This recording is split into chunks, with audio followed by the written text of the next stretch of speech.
کوئی زیادہ وقت لیے بغیر ہی میں تمام طلباء سے یہی گزارش کرنا چاہوں گا کہ آپ علم سے جڑے ہوئے ہیں، اور علم ہی ایک وہ چیز ہے جس کی بنیاد پر حضرت آدم علیہ السلام کو رب ذوالجلال نے فرشتوں پر جو فوقیت ظاہر کی وہ علم کی وجہ سے کی۔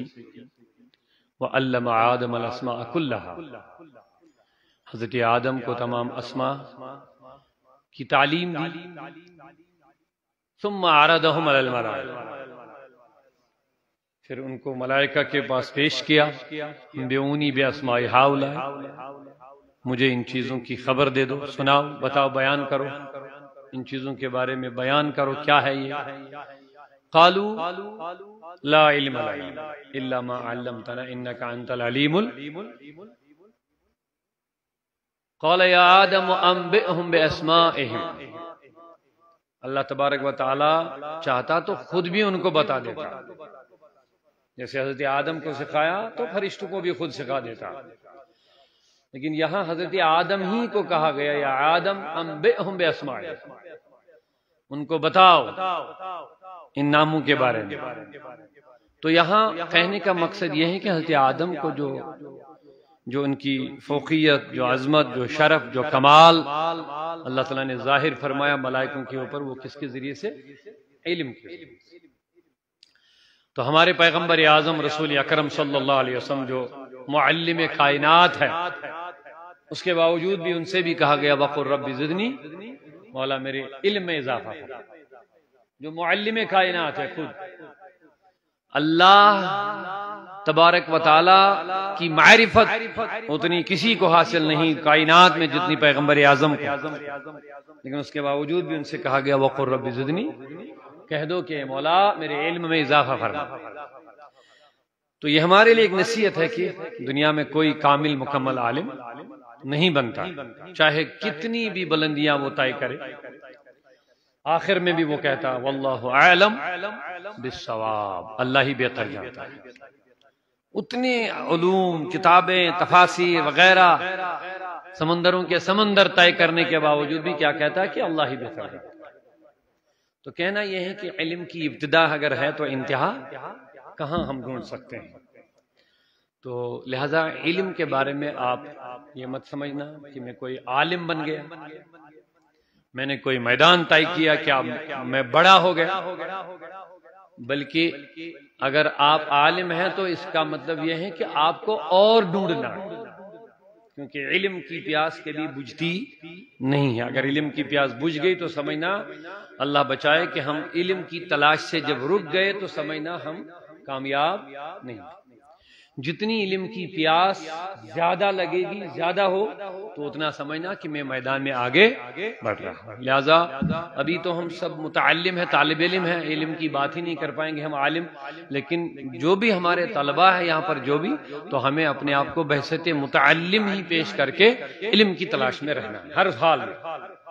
کوئی چاہے تقریری میدان ہو، تحریری ہو، تدریسی ہو، جو بھی ہو، یہ مت سمجھنا کہ میں نے کوئی کمال حاصل کیا ہے۔ میں اپنے آپ کو، آپ سب کو گزارش کرنا چاہوں گا کہ علم کے میدان میں ہم ہمیشہ طالب علم ہی رہنا چاہیے۔ طالب علم کے معنی علم کو تلاش کرنا ہر حال میں، کسی بھی صورت میں، کیونکہ سورہ یوسف میں فوق کل ذی علم علیم، ہر کسی عالم کے اوپر ایک عالم ہوتا ہے۔ فوق کل ذی علم علیم، ہر کسی علم والے کے اوپر ایک اور عالم ہوتا ہے۔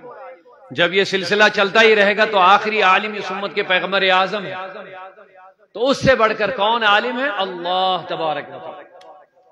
تو لہذا وہیں پہ وہی جو مین ہے، تو کہنا یہ ہے کہ علم کی تلاش میں ہر وقت آپ رہیں گے، اپنے وقت کو کبھی ضائع نہیں کریں گے آپ، چاہے آپ مدرسے میں ہو، گھر میں ہو، جہاں پر بھی ہو، آپ علم کی تلاش میں رہیں، کوئی وقت ضائع نہیں کرنا۔ چھٹی کا یہ مطلب نہیں آپ گھر جا کے چھٹیاں منائیں گے، پارکوں میں جائیں گے، گھومیں گے، ایسا نہیں، آپ کا وہ معاملہ نہیں ہے۔ آپ کو ہر وقت ایک ایک لمحہ آپ کا بڑا قیمتی ہے، یہ ضائع نہیں ہونا چاہیے۔ علم اور عبادت، یہ دو چیزیں بہت اہم ہیں، اور یہی ہمارا مدعا و مقصد ہے، ہماری زندگی کا جو مین مقصود و مطلوب ہے وہی ہے علم اور عمل. ان چیزوں پر آپ کا سارا فوکس ہونا چاہیے، ساری توجہ ان کی طرف ہونی چاہیے. انشاءاللہ میں امید رکھوں گا آپ جتنے دن گھر جائیں گے وقت ضائع علم کی تلاش میں رہیں گے اور عمل کرتے رہیں گے.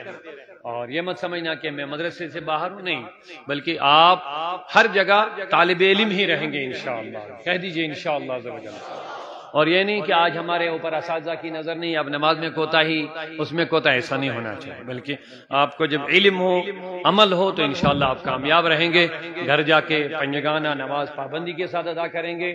آپ کے گھر میں جب آپ نماز پابندی کے ساتھ پڑھیں گے، آپ کے گھر والے جو ہوں گے ان پر بھی اچھے اثرات مرتب ہو جائیں گے انشاءاللہ. چاہے آپ کے والدین ہوں، چھوٹے بڑے بھائی ہو سکتا ہمارے گھروں میں کتنے ایسے لوگ ہیں جن کے گھروں کے بچے ادھر آئے ہیں لیکن ان کے گھر والے نماز بھی نہیں پڑھتے ہوں گے. لیکن اب آپ آئے ہو تو آپ کو سب سے پہلے جو مبلغ بننا اپنے لیے، اپنے اہل خانہ کے لیے بننا. تو یہ تبھی ممکن ہوگا جب آپ کے اندر کوئی تبدیلی آ جائے گی، آپ کے کلام میں، اخلاق میں، اٹھنے میں، بیٹھنے میں جب تبدیلی آ جائے گی. ابھی تک آپ غصہ بھی کرتے تھے، اب گھر جا کے آپ کو نہ ماں سے غصہ کرنا ہے، نہ باپ سے غصہ کرنا، نہ بھائیوں سے غصہ کرنا. کیونکہ شرارت اچھی چیز، اخلاق اور رسول اللہ صلی اللہ علیہ وسلم کی جو سب سے اہم چیز ہے وہ اخلاق حسن ہے.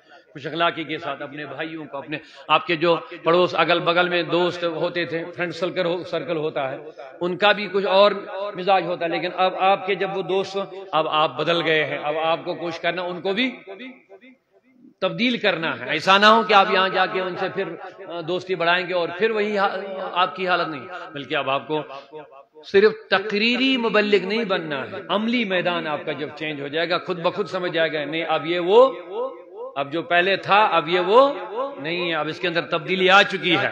ابھی تک آپ کے ساتھ وہ مزاحیہ انداز میں باتیں کرتا تھا، مذاق بھی کرتا تھا، گپ شپ بھی لیتا تھا، لیکن اب وہ خود سمجھنا چاہے نہیں اب یہ بندہ وہ نہیں ہے. تبھی جا کے، کیونکہ پیغمبر اعظم ہو، صحابہ ہو، اولیاء ہو، صوفیاء کرام ہو، جتنے بھی ہو، انہوں نے صرف زبان نہیں چلائی دعوت تبلیغ کے لیے، انہوں نے اپنا کریکٹر، اپنے کردار سے، اپنے اٹھنے بیٹھنے سے، اپنے اخلاق حسنہ سے، اپنا جو ان کا معمول تھا اس کو تبدیل، اس کو پیش کیا ہے. تو اس کی وجہ سے لوگ پھر دین کی طرف مائل ہو گئے، اچھے اخلاق کی طرف، اچھی دعوت کی طرف مائل ہو گئے. تو لہٰذا صرف قول نہیں بلکہ قولاً، فعلاً، کرداراً، گفتاراً، ہر لحاظ ہمیں بہتر انشاءاللہ بننا کوشش کریں گے. گھر ہو جہاں بھی ہو، آپ علم اور عمل کے ساتھ جڑے کہیے انشاءاللہ.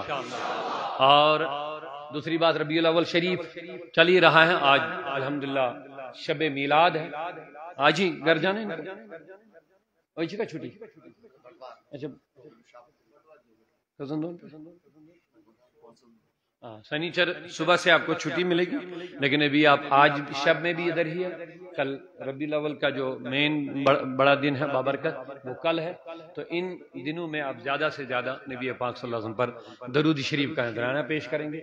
علم تو آپ کو میں نے کہہ دی وہ تو پڑھنا ہی پڑھنا ہے، لیکن درود پاک کا جتنا زیادہ ہو سکے اپنے نبی پاک صلی اللہ علیہ وسلم کی بارگاہ میں ہدیہ عقیدت آپ کو پیش کرنا ہے. بلا حساب آپ درود پڑھتے رہیے، وہی نبی اکرم صلی اللہ علیہ وسلم کے ساتھ عقیدت ہے، محبت ہے. تو درودوں میں برکت بھی ہے. میں نے پچھلے 1-2 سال سے یہاں جمعۃ المبارک کے جو عصر کی نماز ہوتی ہے اس کے بعد میں نے وہ شروع کیا تھا، لیکن بیچ میں کچھ حالات وغیرہ وہ یہ چلتا ہے جس کی وجہ سے اس کو بریک لگ جاتی ہے. لیکن لگنا نہیں چاہیں کیونکہ وہ بڑی بابرکت مجلس ہے. ہر جمعہ نماز عصر کے بعد خالی وہ 15 سے 20 منٹ لگتے ہیں اس میں، حالانکہ وہی ہمارا مقصد ہے. مجلس ذکر و درود کی مجلس ہوتی تھی. آپ پرانے لڑکے اس میں ہیں بہت سارے، ان کو معلوم ہوگا. آج اس سال نئے بھی آئے، لیکن میں نے قبلہ مفتی صاحب سے گزارش کی برائے مہربانی وہ کبھی بھی آپ ناغہ نہ کریں، چاہے 4 ہی 5 ہی طلبہ جتنے ہی رہیں، وہ ہر جمعہ کو یہاں پہ وہ مجلس مختصر ہونی چاہے. اس میں ہم درود شریف 100 مرتبہ پڑھتے ہیں، جس میں احادیث میں بڑی فضیلت آئی ہے، بزرگوں نے اس کی بڑی برکتیں بیان کی. اس کے ساتھ ہم استغفار بھی کرتے ہیں.